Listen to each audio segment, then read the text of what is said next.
The title of this discussion is Sparking St. Augustine.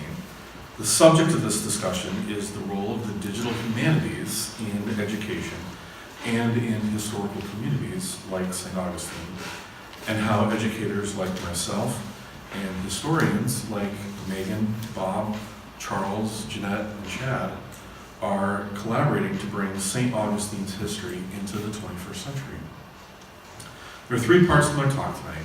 In the first section, we'll cover how the digital humanities are changing the way that archives curate. Then we'll talk a little bit about how the digital humanities are changing the way that teachers teach. And then we'll talk a little bit about how the digital humanities are changing the ways that communities are able to tell their stories. What do we mean when we talk about the digital humanities?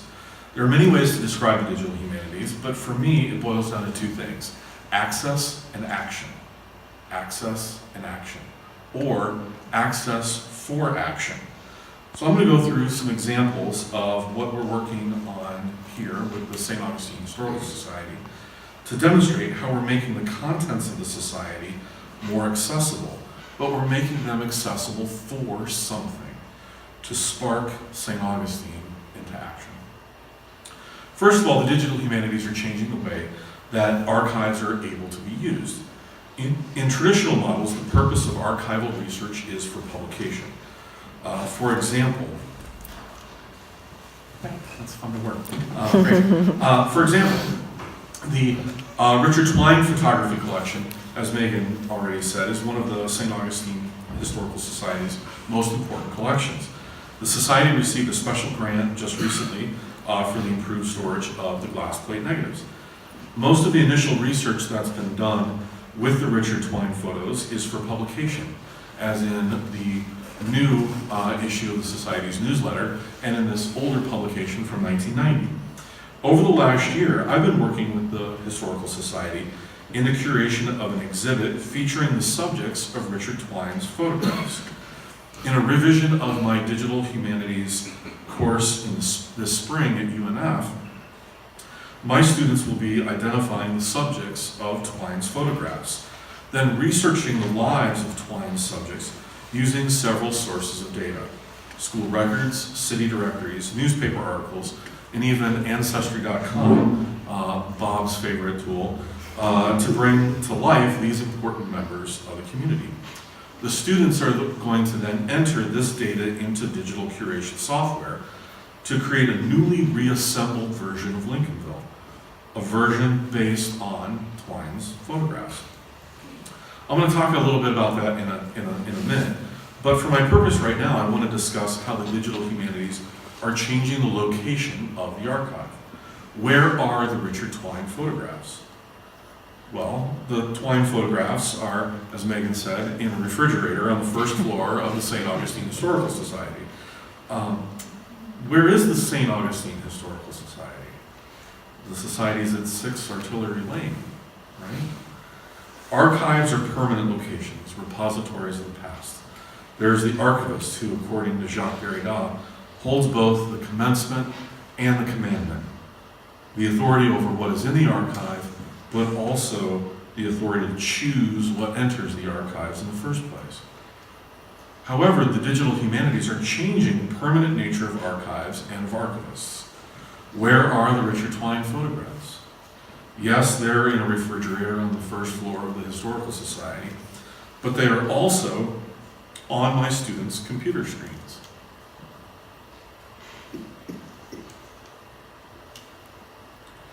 They're not being handled with gloves, but with keystrokes on a computer miles away. We could almost say that this is what the Twine photographs have in common with a lot of my students. They are both miles away from where I think they are. Actually, Greg Ulmer at the University of Florida has a name for this. There's the difference between our GPS, where we are on a map, and what he calls our CPS, our Cora positioning system. Cora is the Greek word from which we get chorus or choreography, meaning to gather or collect in a space. The connotations for Cora, however, are not to gather or collect in any space, but in a particular space. And this is vital to understand the fifth canon of rhetoric, which is delivery. What you say isn't as important as where you say it. And today's use of social media seems to bear that out. At any rate, our Cora positioning system is the place where we want to be, or where we are compelled to be, or where we should be. It has much to do with the spirit of the place rather than the location of the place. So you're right here in the Flagler room of Flagler College. That is your GPS. But where is your CPS, your Cora positioning system? Where are you in spirit? On your way home? Thinking about dinner? Getting the kids to bed? Finishing up that last report or making one more phone call? Mark Sample of George Mason University puts it this way: your location is not compelling until it is haunted. So, where are the Richard Twine photographs? Well, right now they're both in the refrigerator in the research library and on the computer desktops of my students at UNF. But is that where they should be? Is that where they want to be? Their location isn't compelling until it's haunted. And that is how the digital humanities can help us reconceive of where archives can be, or where specific questions like the Twine photographs can be seen. If we return to the Twine photograph used in the 1990 edition of the East Florida Gazette, we can ask about its GPS. Where is this photograph? The photograph's GPS is in the refrigerator on the first floor of the Historical Society. But what about its Cora positioning system, its CPS? Where is the spirit of its place? Where is it calling us to gather?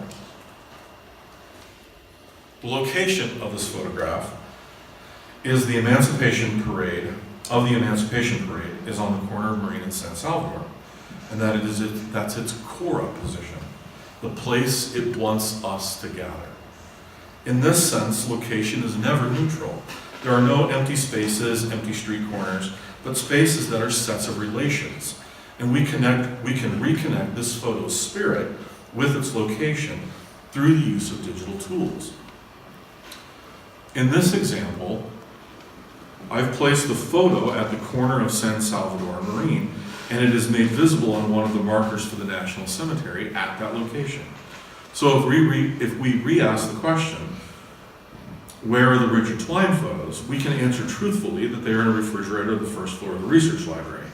We can also answer truthfully that they are still on the corner of San Salvador and Marine, right where Richard Twine left them. Where is the St. Augustine Historical Society?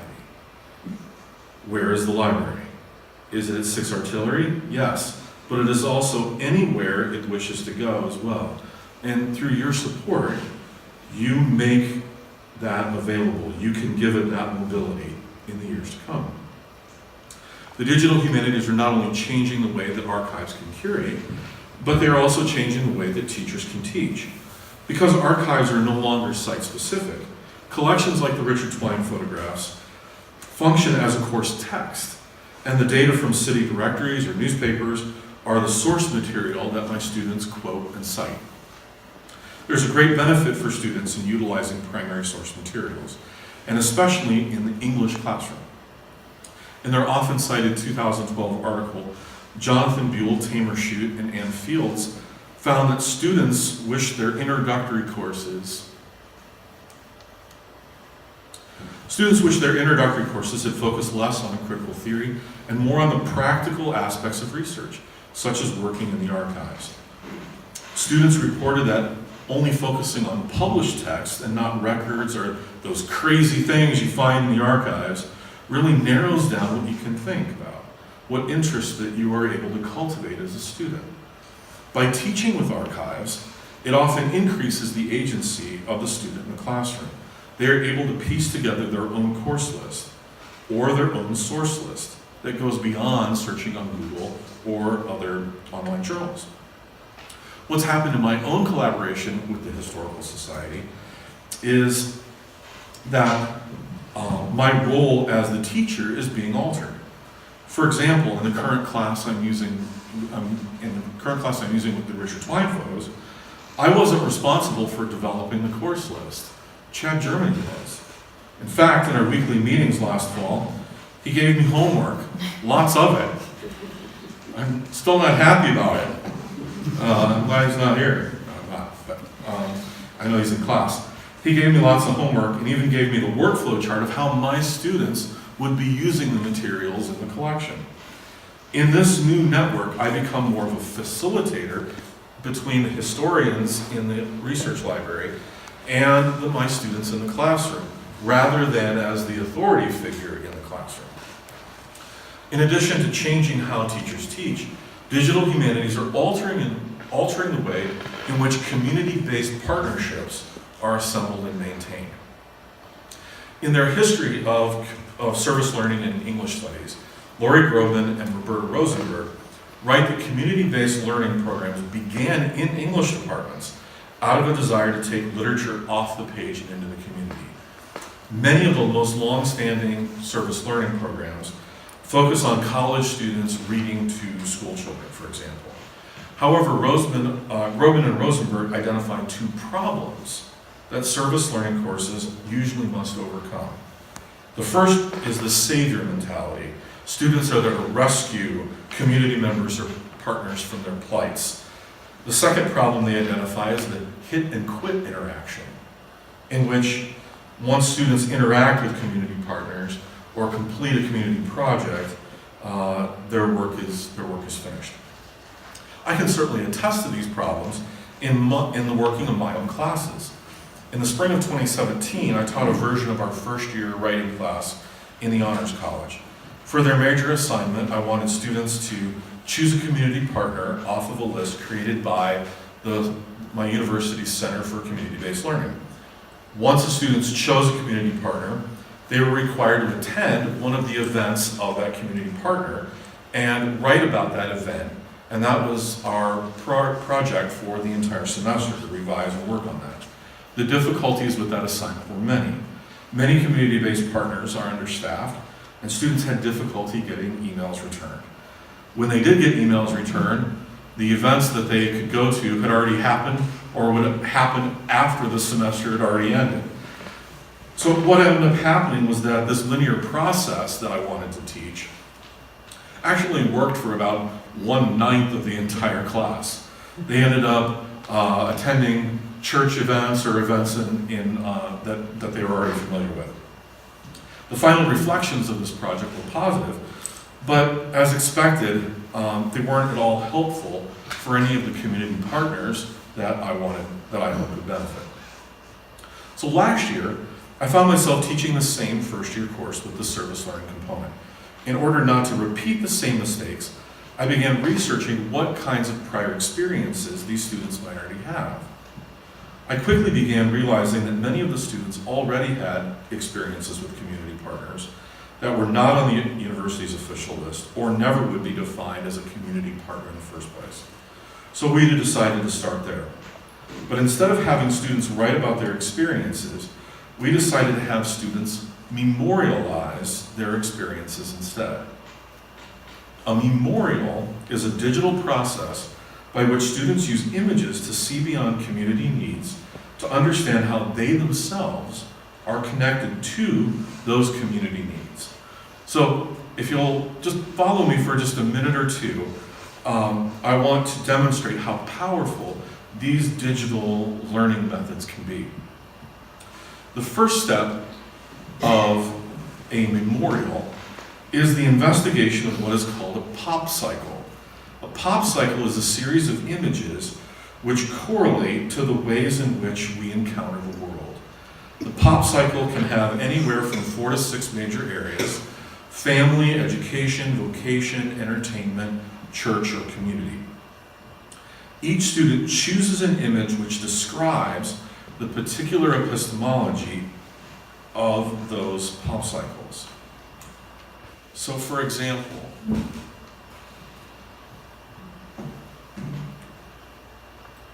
a student whose family epistemology is described by natural language might choose an image of a diverse family in all conversation, whereas a student who would describe their family epistemology as received knowledge might choose an image of a family all seated at the dinner table, the father on one end, the mother at the other.